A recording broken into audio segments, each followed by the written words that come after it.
as night creeps across the planet and our familiar daytime world is plunged into darkness, strange creatures are beginning to stir. This is when most animals are active. The drama of their nocturnal lives hidden from our eyes.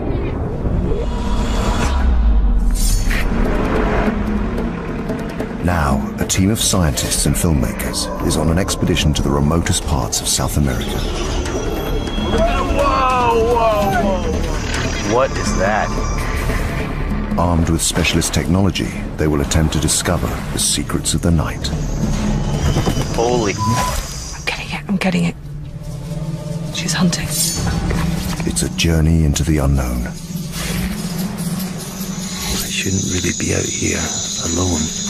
A world where we are blind.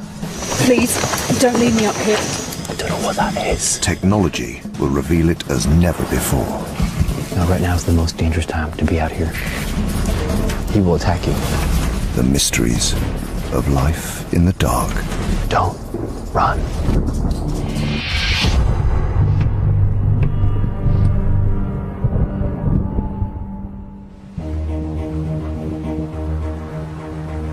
Over 6 months, the expedition is traveling the length of Central and South America, from the pristine rainforests of the north to the darkest heart of the Amazon jungle. They've been using their new technology to illuminate a world hidden from human eyes. Now, on the final leg of their journey, they have come to solve more nocturnal mysteries in a new and very different environment. The southern tip of South America, Patagonia.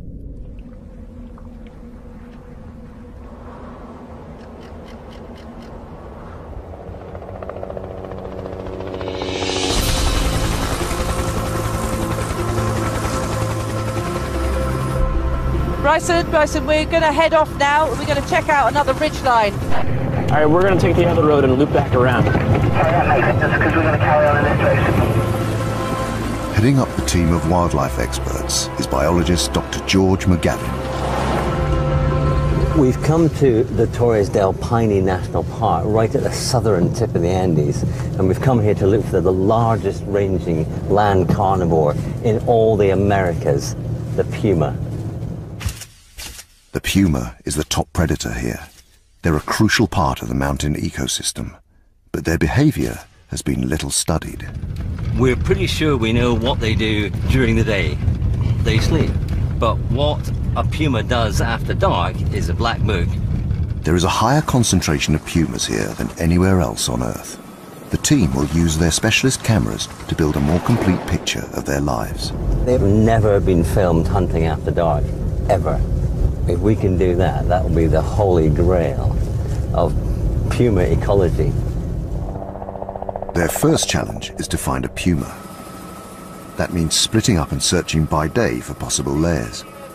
3 miles from George, nighttime camera specialist Justine Evans scans from the air. So it's huge, huge area. And there's a series of ridges and valleys, lots of lakes, endless little rocky outcrops where pumas could hide away. Justine is guiding a third team member, biologist Bryson Voirin, the expedition's tracker. You know, the most difficult thing about this place is actually finding a puma. It's like looking for a needle in a haystack, except this needle is moving around. Bryson has spent years studying nocturnal mammals. If he can identify where pumas are hunting, then Justine can return at night to film them. Be careful in there. You don't want to corner a puma or scare it. Justine, I'm seeing lots and lots of game trails here, so it seems like there's a lot of activity with animals. By working in different areas, the team hope to maximize their chances of finding a puma. I'm just looking for anything I can see, tracks or signs, bits of remains of animals, anything that will hand us a clue. You know, hunting animals, you have to be sneaky, you have to have a strategy to catch whatever you're eating. And if you're doing it after dark, you have to have a special suite of tricks up your sleeve. Here, the puma's meal of choice is guanaco, an ancient cousin of the llama. They are constantly alert, almost impossible to hunt by day, but at night, they are vulnerable.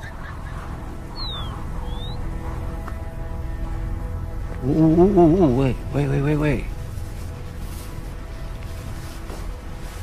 There's a kill here. Look, just right next to me.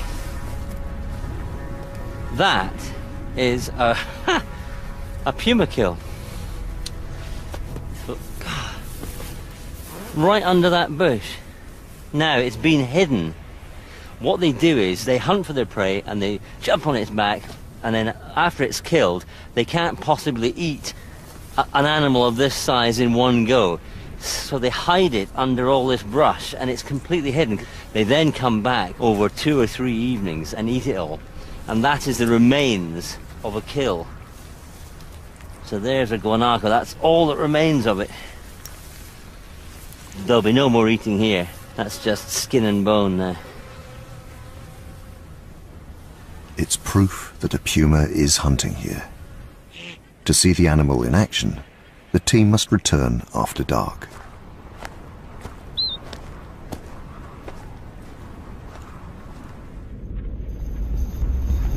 "300 miles south in the Magellan Strait, a second part of the expedition is underway. Wildlife cameraman Gordon Buchanan will use state-of-the-art technology to shed light on a marine mystery in these rich waters. It's probably one of the most treacherous bodies of water in the world, but it is also one of the most unique marine environments. And the reason being, we've got the Atlantic and the Pacific coming together right at this point, and what that leads to is a biodiversity on an epic scale. You've got creatures in this water from the very smallest to some of the planet's biggest. One of the largest is the humpback whale. Whoa, big humpback whale just here. Spectacular. And there's more, just here, maybe 300 meters away. Most humpback whales pass quickly through the Magellan Strait. This group chooses to stay here for 3 months of every year. So little is known about what takes place during the day under the surface of the water, and absolutely nothing is known really about what takes place at night time. Gordon hopes to solve a puzzle that has mystified the scientists that study these whales. They can hear them coming close to shore at night, but can't see what they're doing. Gosh, look at that! Gordon's specialist equipment could give them the answer. We have an arsenal of cameras for filming at night time. We've got thermal imaging cameras, we've got infrared, we've got low light cameras. Pretty much nothing can take place at night time without us being able to film it in some way. Using this technology to film whales at night will be a first and could open up a whole new world. So it'd be good to get into the water and find out what those humpbacks are doing at night, if they are doing anything. And that's why we're here, to get out there and just try and answer some questions. Look at the whoa! Unbelievable.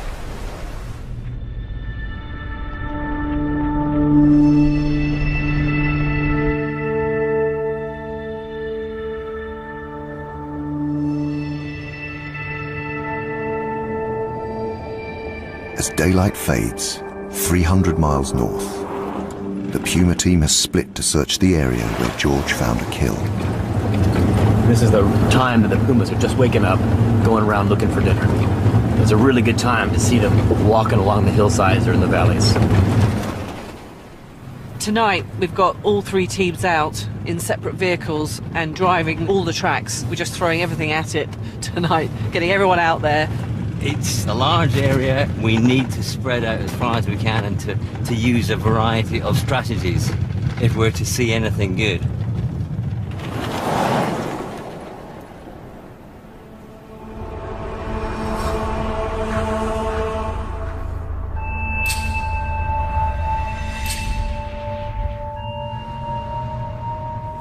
This puma will have a territory of about 25 square miles. You ready? Yeah, we're ready. Yeah? Okay. They are each searching in a different part of its range. This is great because we've got thermal sensing going on and visible light. Diego's out the roof with the spotlight, and I've got the little thermal spotting camera here, which will reveal the heat of anything warm-blooded that's out there. Right now, we're using lights to find the pumas, but as soon as we see one, we gotta turn the car off, turn off all the lights, and switch to either infrared or thermal cameras that don't emit any light, because lights will scare the pumas away. 3 miles west, George is with 2 biologists who have studied the pumas here for years. Yeah, what we're hunting for is green eye shine. Pumas have got very big eyes and they glow bright green in a headlight beam. So it'll be very obvious if there's one there.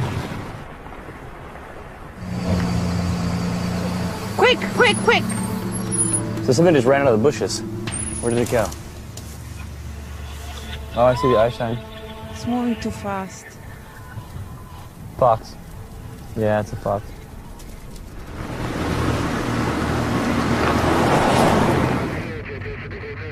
While Bryson and Justine continue their search, George leaves the safety of his vehicle to check out a ridge above the road with a military spotting scope. There's definitely eye shine over there. It was just by that rock. Right there. Right. There's one just there. Yeah, it's just on the hillside, just halfway up the slope. Well, it isn't a very clear sighting. I just saw eye shine.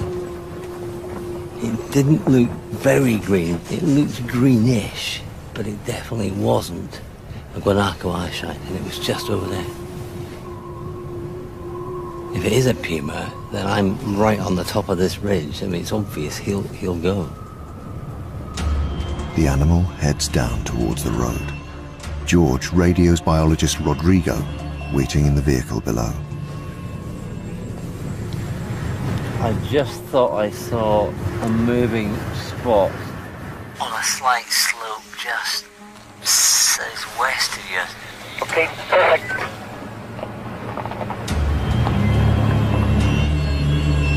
Now Rodrigo must try to intercept the animal as it crosses the road. Stop.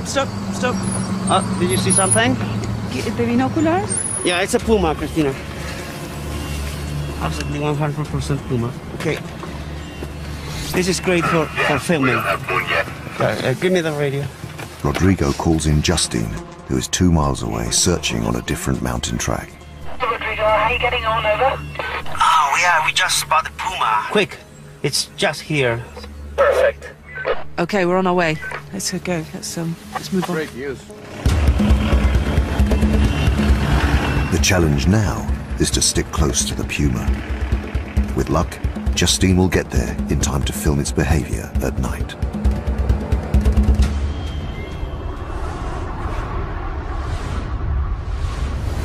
In the Magellan Strait, Gordon is hoping to solve the mystery of what brings a pod of humpback whales so close to shore at night. There's so much about these animals that we don't know, so much about them that we'll never know. And the reason is because most of the things they do are done in complete darkness. Gordon is relying on his thermal camera to see in total darkness, but there's no guarantee his technology will even detect the whales. This has never been attempted before. We're answering some questions, we're learning new stuff, and we're only able to do this because of the technology that we're using. This camera, it's a thermal camera, so it sees heat sources. Humpbacks are incredibly well insulated. They've got thick layer of blubber, so it may well be that humpbacks actually don't give off a temperature signal. They might be the same temperature as the water, we just don't know. This is the first time anyone's ever tried to use this technology to find these animals. Within minutes, the camera begins to pick up unusual activity in the water.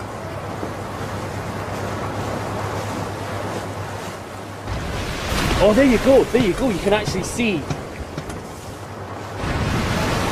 Oh, you can see its tail splashing in the water there.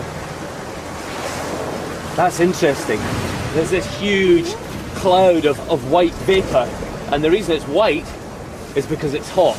It's hot breath being expelled from these huge lungs, and it shows up much warmer than the ambient water.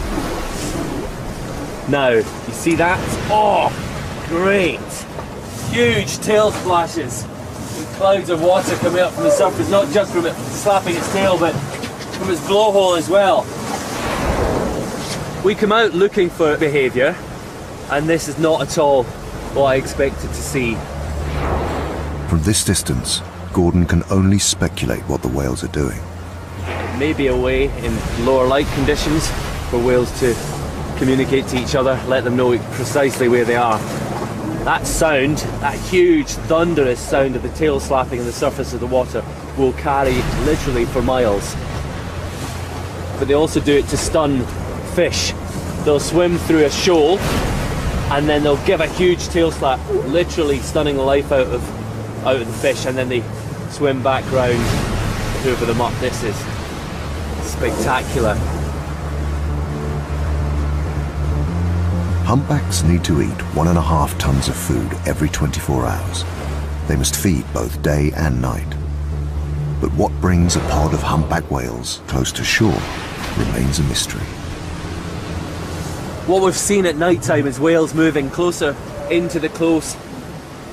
What I'd love to do is get in to find out exactly what they're doing.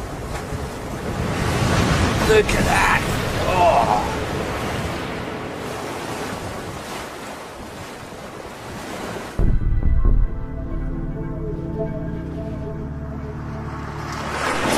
In Torres del Paine, the Puma team has found their cat. Now Justine wants to see just how it operates in the dark.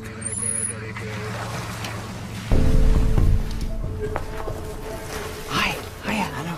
Where's the Puma then? No, the Puma was... Upwind and high above her position, a herd of guanaco are oblivious to the Puma's presence. Yeah, this is a good scenario. Got loads of guanacos over there.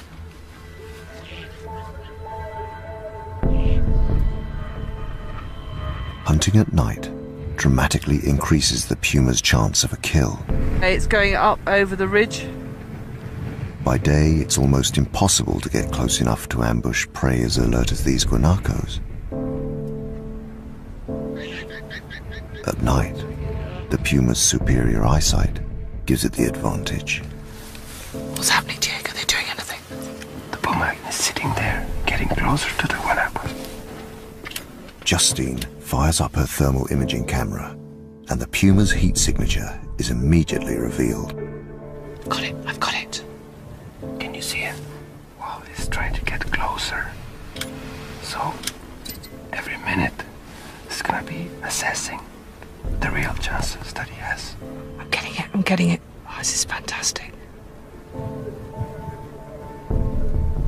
She's hunting. Wow.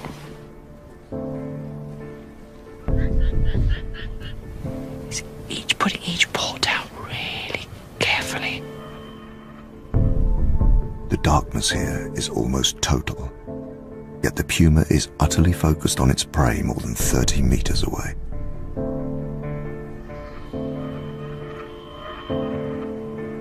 But he's perfectly equipped to be hunting at night like this. He's got a great sense of smell and hearing. Even though the moon hasn't come up and it's really dark out there, he can still see very well. Guanacos have a highly developed sense of hearing. The contest is so finely balanced that the Puma must take the guanacos by surprise.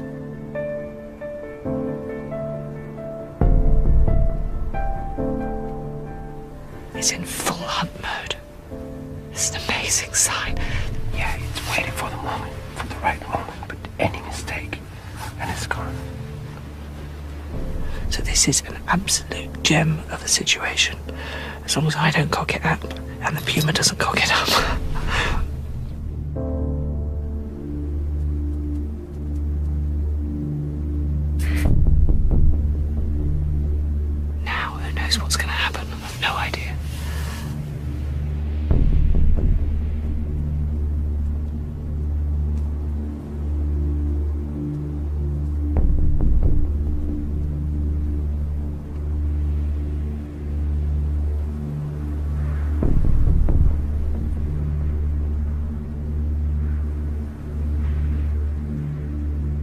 puma is about to make its move.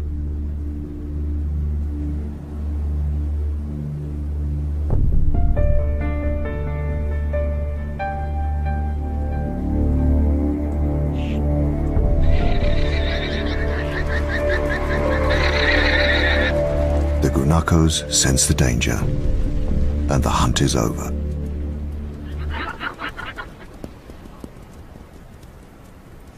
That was such a shame. It looked like he had got everything right, and suddenly, bang, they were all going. It makes you realise just how hard it is for a puma to hunt.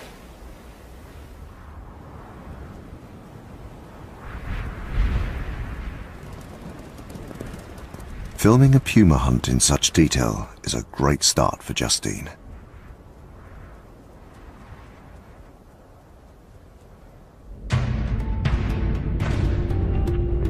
George is traveling 2,000 miles north to solve another mystery.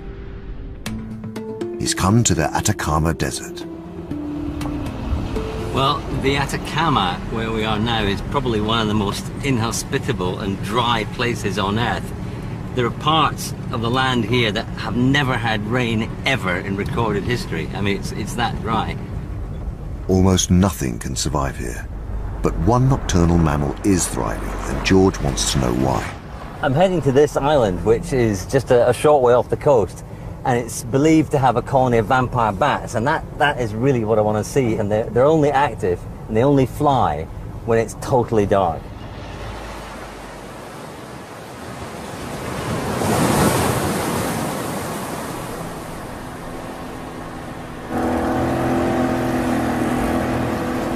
Whoa, dolphin, look at that. Whoa. They're right under us. Vampire bats are one of the most iconic creatures of the night, and the colony here is truly mysterious.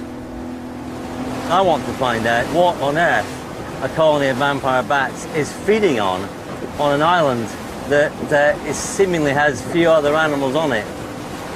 And it looks pretty inhospitable, but clearly there's enough there for vampire bats to eat. To help him, he's calling upon the expertise of biologist Marcelo Flores and wildlife camerawoman Sophie Darlington. Everything is actually completely fine. We put everything in dry bags, so all the kit's protected.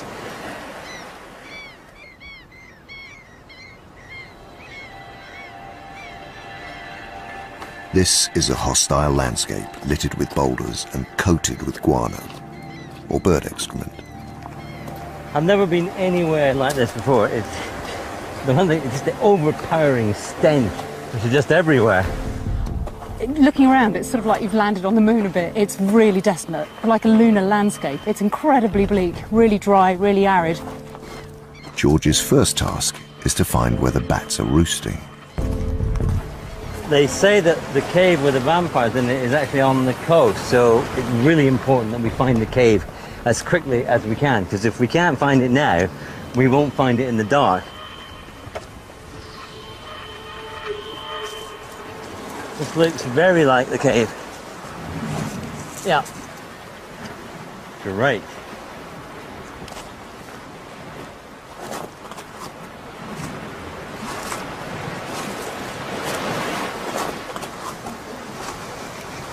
Smell is very different. That's not guano smell, that's something else. That's not nice. That really is not a nice smell. Acrid, that's urea, uric acid, really intense urine smell. And the rocks are really slippy with bat droppings. That's just absolutely thick, running down the wall.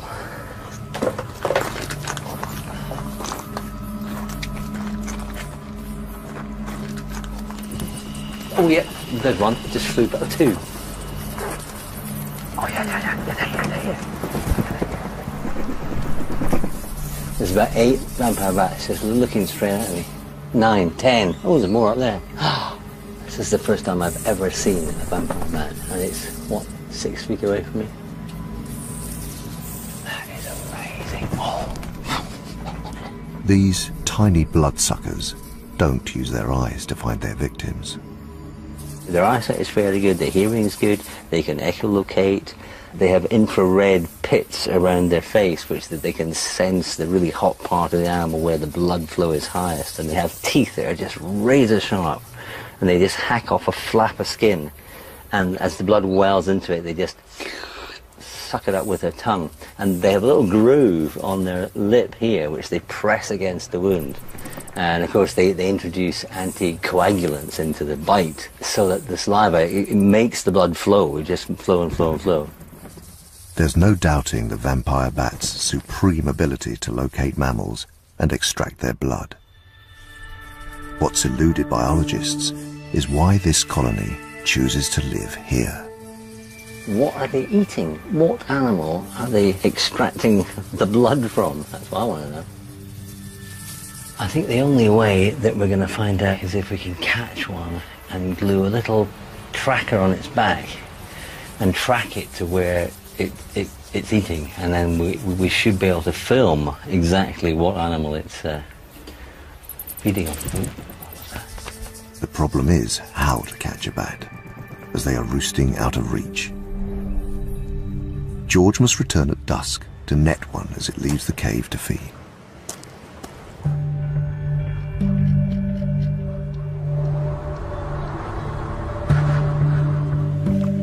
Back in the Andes, the Puma team prepares for dark.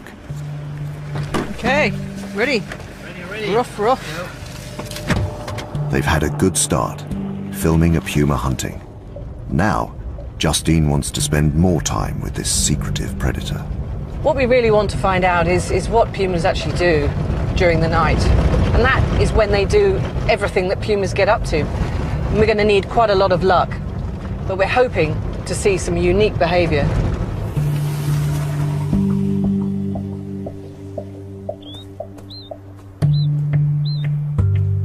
With dusk approaching, their plan is to spot a puma as it leaves its daytime lair and goes out to hunt. Bryson has already picked up a trail. Oh, look. Fresh tracks. Right here. There's another one right there. Look at that. Wow. That's a good one. Here's a nice paw print right here. It's big, but it's not huge. You know, a full-grown adult would be a bit bigger, about the size of the middle of my hand. So it's a teenager. He's been walking right here. And that's a pretty good span between footprints. Yeah. He's pretty good size though. He's not little.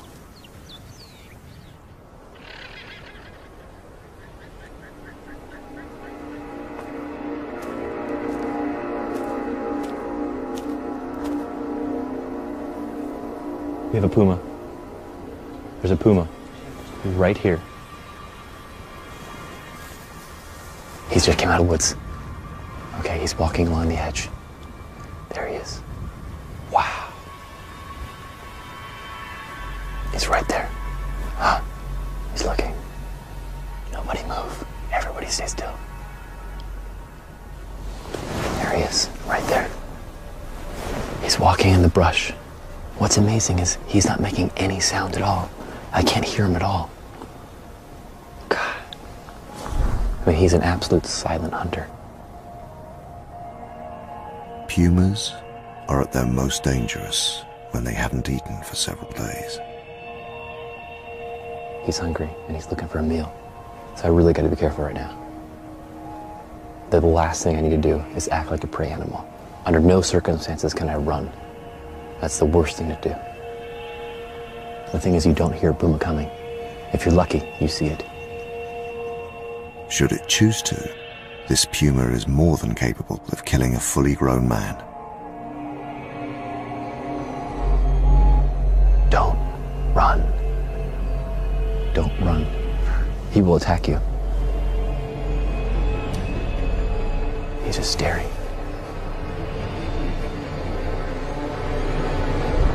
Wow, God.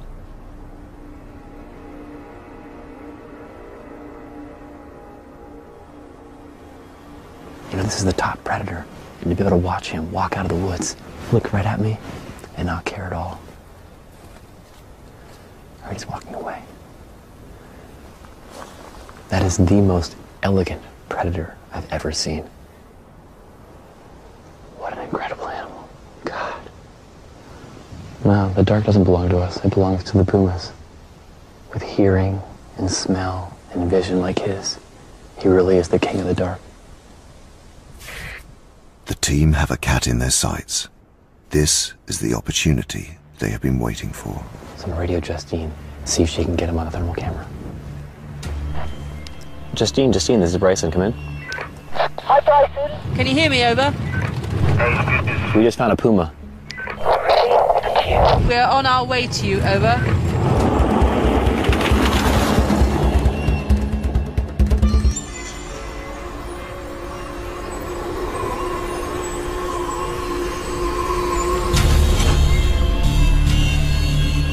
Off the coast of the Atacama Desert, George and biologist Marcelo are heading back into the cave to catch and tag one of the vampire bats as it leaves the roost to feed.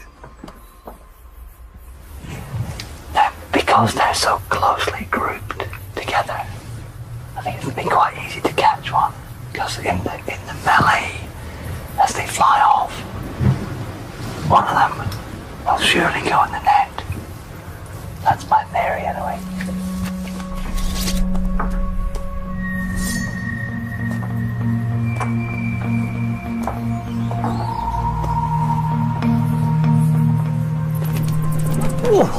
I took my head off that one. There's a few That here. one there. Yeah. There's one there. Yeah, and another one flew behind you.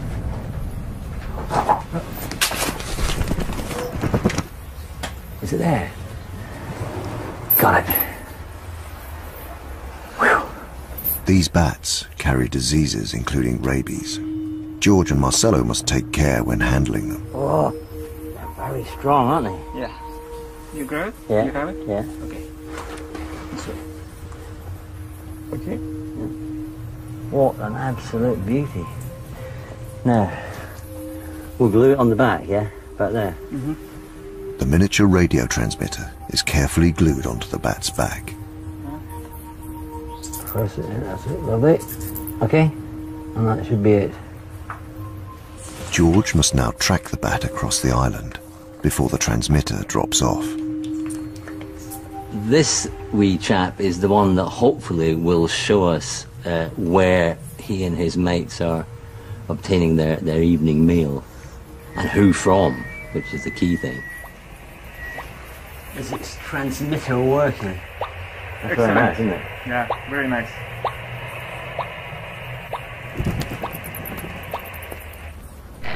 Yeah, I can hear you good. I just found I think... Justine and Rodrigo are on the trail of Bryson's puma. Right here.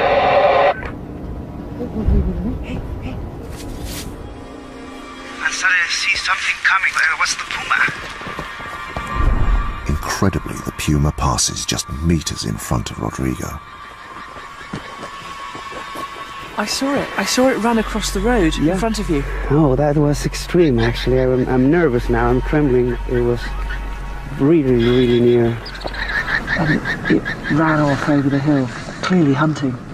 And then I heard all the guanacos just alarming. You could hear them all just going. And we can't see the puma now.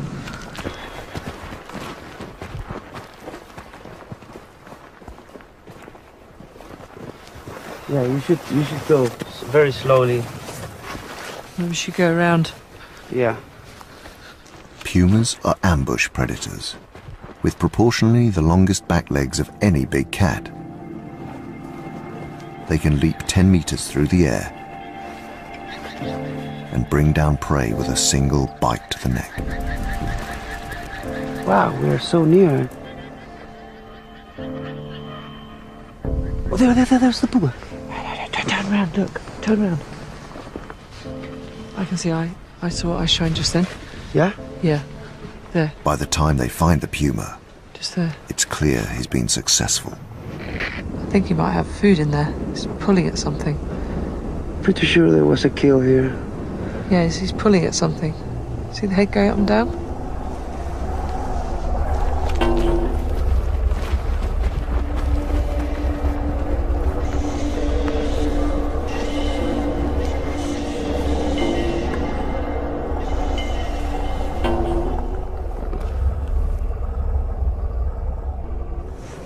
This is incredible, wonderful.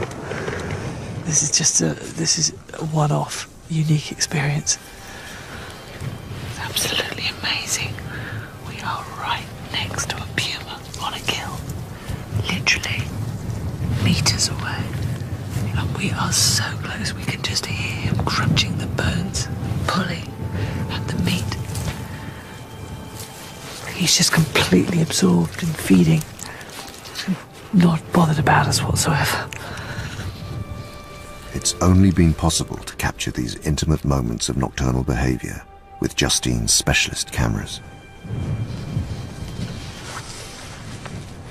He's probably going for a snooze. Do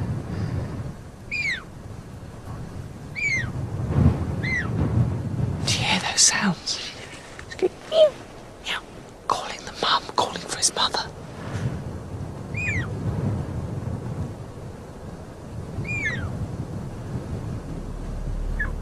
Which means we actually should really have a good look round, because if the mother's turning up, we are in trouble. The mother is far larger and more powerful than the juvenile. It's time for Justine and Rodrigo to leave. To film natural behavior, Justine needs a safer way to stay on a kill.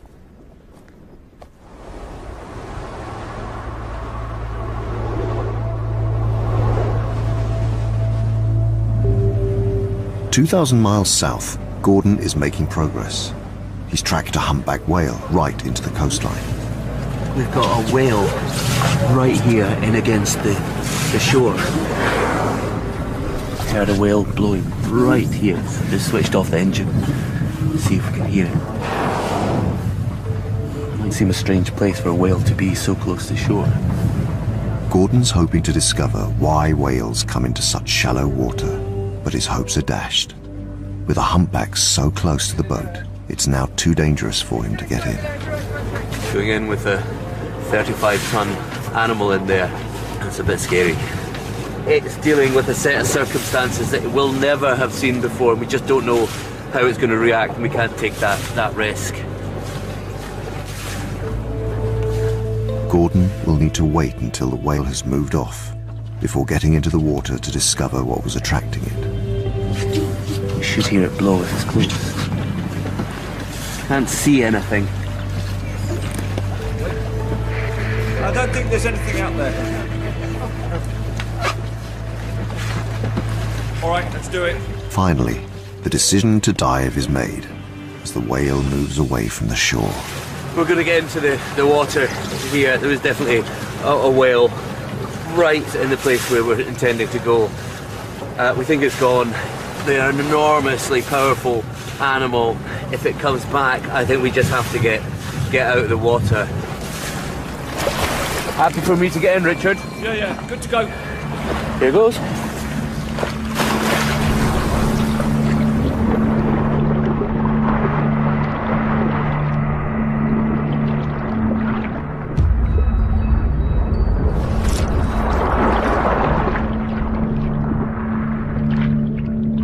Even with his lights, Gordon can only see 10 meters in the gloom. It's a claustrophobic and disorientating environment.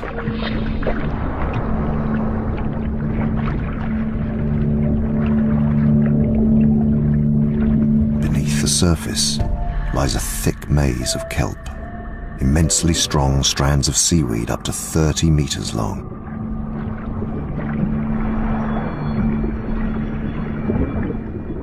The closer to shore, the thicker it becomes.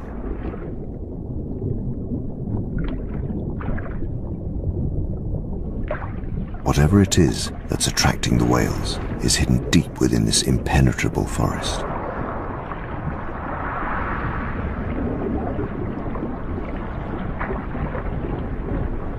Like tentacles, the weed clings to anything it comes into contact with, ensnaring Gordon at every turn.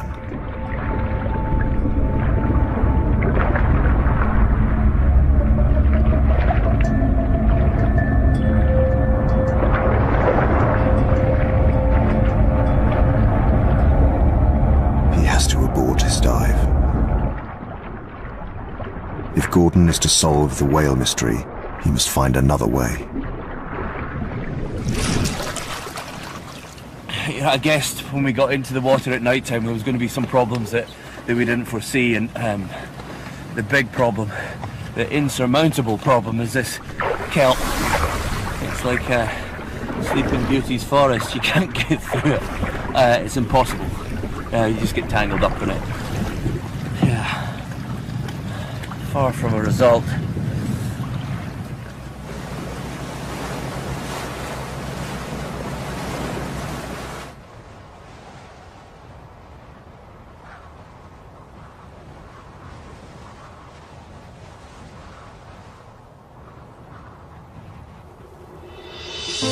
With 2 days left in the Andes, Justine still wants to spend more time with a puma.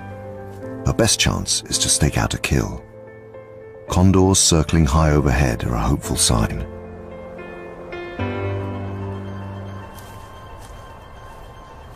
We've been seeing lots of condors flying, circling just over the brow of this hill. And that can only mean one thing, that there's a puma kill around. If Justine is right, then the puma will be resting up nearby, waiting to return after dark. This is just going to be fantastic. This is what I've been waiting for. I can stake it out, I can get the hide in, the camera on the tripod, and just sit quietly and hopefully observe some behaviour. So far we've been driving around on the tracks, and that's been very productive for actually sighting pumas. But I want to see some behaviour now, and I want to get to know the personality of this puma. In the next valley, Justine discovers the fresh remains of a juvenile guanaco. Look at that. That's a really fresh kill. See where it's been bitten into around the neck, just beneath the jaw. And it's opened up the guts, but nothing's been taken from the legs or the chest. I mean, there's most of the meat still left on it. So this cat's going to want to come back here. Moving back to higher ground, Justine prepares for the puma's return.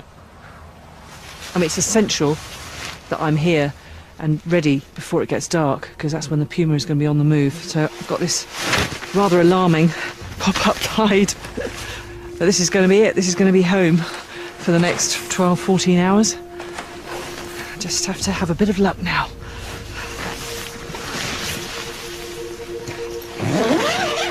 Justine has filmed big cats in the wild for over 20 years, but has only captured glimpses of pumas. Now, for the first time, she is hoping to spend the whole night with this elusive cat, documenting its natural behavior around a kill. Just changed from the daytime camera to the nighttime camera, and there's a puma out there. Wow, it's right on the kill already. It just goes to show, doesn't it, that the moment it started getting dark, there came the puma. Starting to feed. Excellent. I can see that he's a male. So strong in the way he's just pulling at that guanaco.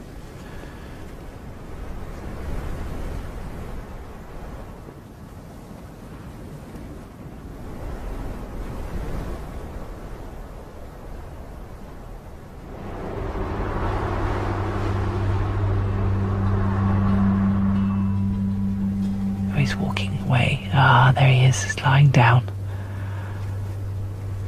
And this is beautiful to see this puma just feeding, and now he's just cleaning himself. But it's amazing just seeing this behaviour. This is everything Justine hoped for. She will keep watch all night, her camera ready to capture footage never seen before.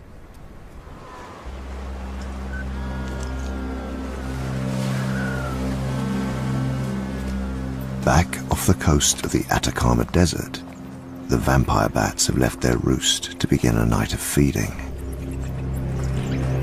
It seemed to me that the bats, when they left the cave, turned left. So we're now heading along the island in that direction. So if my hunch is right, they should be over here. Using the VHF receiver, George and Marcelo hope to track the bats to their victim. Got it. Oh, I heard something. Yeah. Yeah, there. Yeah. Very faint. Marcelo has identified the signal coming from George's tagged bat. At first it was very faint, but it's a lot stronger now. It's like beep, beep, beep. And as long as you follow the bleep, then you will end up hopefully right at the bat. Following the signal for over a mile, George is getting closer to discovering where the bats are going to feed. And on what. That's very strong now. Sea lions, I can hear them. Look.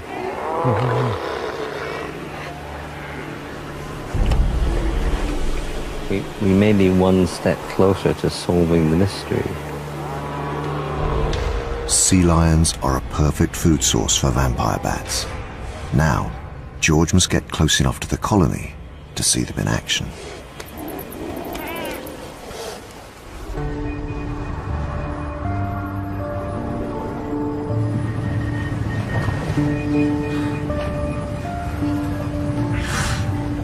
Further south, Gordon is getting closer to solving the puzzle of why the humpbacks are coming so close to shore.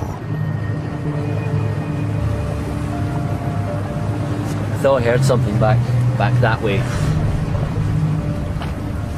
There's a humpback. Feel it close by, I can't see it yet, just heard it. Breathing. Right here, look, whale here. Oh, you see his pectoral. He's going to come up again. Got a humpback whale just in front of us, less than 25 metres away. The whale is deep inside the kelp forest that entangled Gordon earlier. The camera reveals that despite the current, the whale is not moving. It can't be feeding. The kelp is too dense. But the whale has deliberately chosen to be here, and Gordon has a theory why. What could be happening is that the humpback whales in this area go into the kelp to rest. You imagine the effort constantly trying to deal with these currents. To save that effort, they go in towards the shore and wrap themselves up in the kelp. Humpbacks are active day and night, expending vast amounts of energy, so they need to sleep. But for all whales, sleep is a challenge. Humpback whales never truly sleep. They shut down one half of their brain at a time. For a humpback whale, breathing is a conscious effort. They have to think about every single breath. For us, it's an automatic response. You hear that big puff? That humpback is saying, I have to breathe now. So they can't afford to go to sleep entirely. They close down one half of their brain, rest that half, wake up that half, shut down the other side, and that way they get a full night's sleep. Oh wow! Holy schmoly, look at that! Whoa! Incredible. By wrapping themselves in the kelp, this pod has found an ingenious way of conserving energy while they sleep.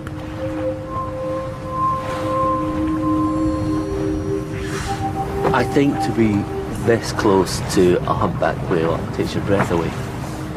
There are few animals on this planet that are as impressive as the humpback whale. Gordon's night vision camera has finally been able to reveal what these whales are doing so close to shore.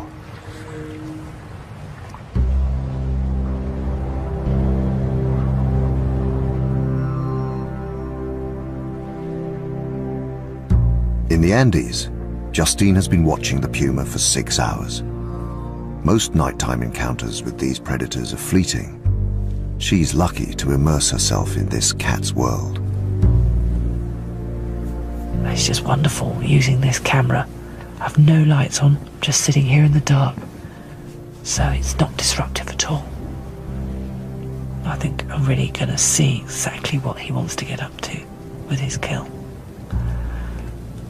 But for now, he's just having a snooze. Big cats spend much of their time sleeping. The puma only stirs as a storm front begins to move across the valley.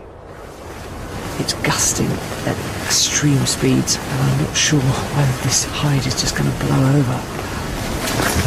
Oh my god. I swear that the tent's going to fall in. Oh, Puma's got up. What's he doing? Can't be hunting. He's still got a big kill there. Oh, he's chasing something. He's probably just trying to keep warm. That's great.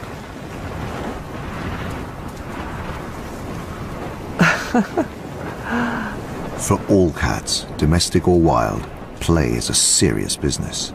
Strong winds and a clump of dry grass give the puma a chance to hone his hunting skills.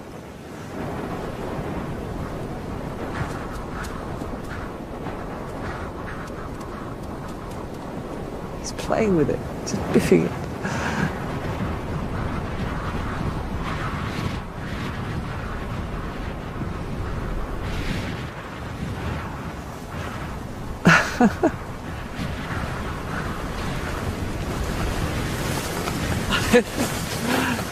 It's so funny. He just looks like a domestic cat.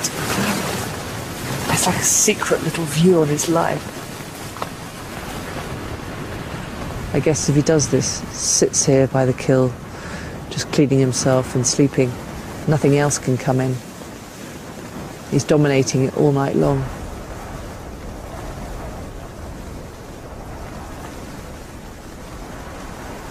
This is the sort of amazing behaviour that I just wanted to see. Just the cat alone, blissfully unaware of it being filmed, doing what it does in the night. I just really feel I'm seeing the true side of the puma. Oh, that's wonderful. It's the perfect end to Justine's expedition. She's seen pumas hunting, feeding and playing, capturing unique footage of these beautiful animals and their nocturnal lives. In the Atacama Desert, George has called in wildlife camerawoman Sophie Darlington. Her thermal camera will be able to capture the vampire bats feeding. What we need to do to nail it is to see them feeding. That would be extraordinary. That's it. George has tracked them to a sea lion colony on the far side of the island. It could be a perfect source of blood for the bats. We're coming down here. It's going to be absolutely awesome. That would be incredible. Sophie's night vision cameras should provide the answer. Well, we're just waiting for the bats to arrive. We're almost set up now. So any minute now, the vampires will be flying. Soon after George and Sophie arrive, so do the bats, flitting close to them, attracted by their body heat. What do you got? Let's see. Come on. Okay. There's a big bull, and there's been a bat flying around, completely harassing him. Oh yeah, I can see it. Yeah. There's two of them now. There's three of them. That was the bite. This is unbelievable. Look at it. It knew it was And there's there. one at the back. There's more than one. The bats are all over them. All over them. They're following it. Look. There's a vampire bat. Look, it's just following it up behind it. Look at it. It's right on the back. It's just unbelievable. So they are feeding on sea lions. The bats employ a clever strategy when attempting to feed on an animal many times their size. They land close by and creep towards an area of flesh the creature will struggle to defend.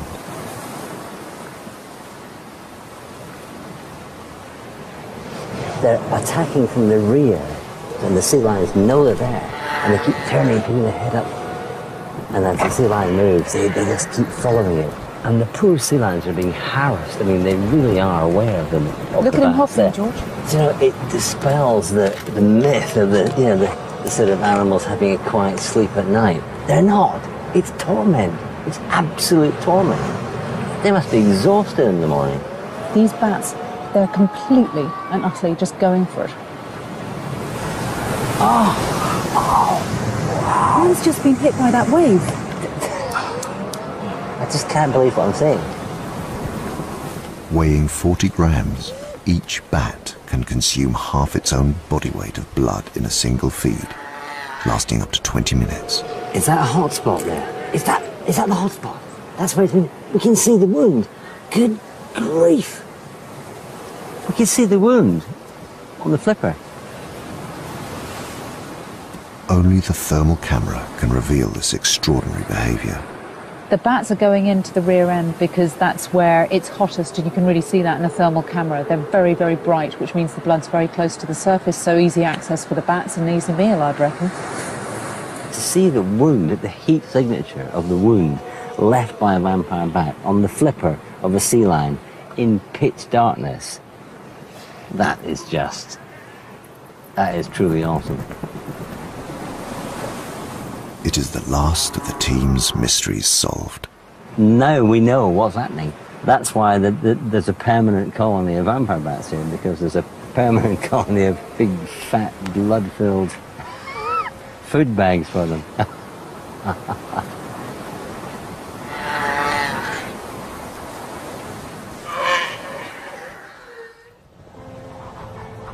It's the end of an incredible 6 months. The team have pushed themselves to the limit to capture unique footage of South America's nocturnal wildlife. We've seen new species, we've seen behaviours that haven't been seen by anybody before. Yes! Got it! Look at that. Using cutting-edge technology, they have uncovered natural behaviour never seen before. That's fantastic. There's a whole night shift. Animals going about their business, doing things that we just never see. Wow, she's hunting. They have witnessed dramas unfolding in total darkness. It's incredible. And started to unlock the secrets of a hidden and mysterious world. Daytime is a practical desert when it comes to animal activity. And I suppose we're just beginning to scratch the surface with new technology to reveal a little bit of what goes on when it's dark.